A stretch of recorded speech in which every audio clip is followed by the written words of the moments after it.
Nous sommes environnés ici par des yeux spectaculaires, immenses, colorés, et par un étrange pied en vinyle qui est en fait un sofa.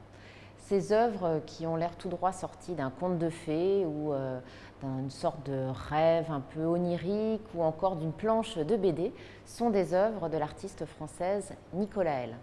Nicolas L est née en 1937 au Maroc, elle a grandi en France et puis elle a passé une grande partie de sa vie aux États-Unis.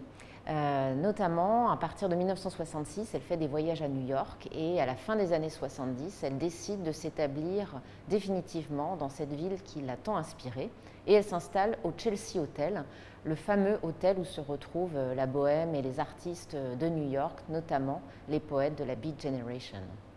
Alors, après son passage aux Beaux-Arts de Paris, Nicolas L va commencer à développer dans les années 60 un art qui est à mi-chemin entre des sculptures et du design.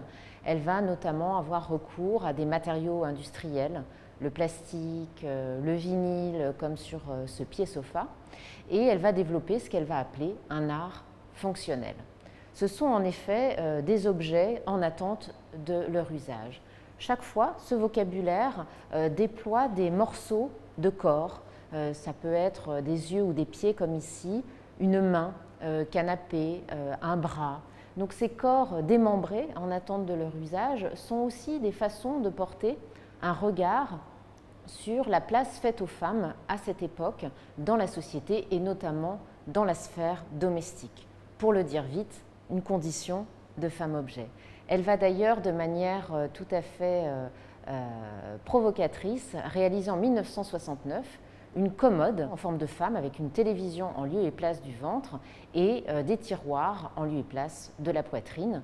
Et le titre de cette œuvre, c'est « Je suis la dernière femme objet ». Ici, on a un univers beaucoup plus onirique qui évoque aussi un moment de la vie de Nicolas L.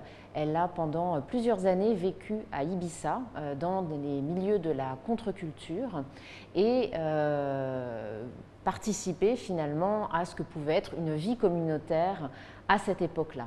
Et donc ces yeux qui évoquent encore une fois le conte, les comics, etc., évoquent aussi une sorte de voyage un peu psychédélique, peut-être sous influence et sous substance. Ces yeux, ces pieds, on va les retrouver dans des contes érotiques que l'artiste réalise à la même époque et qui sont montrés pour la première fois dans cette exposition.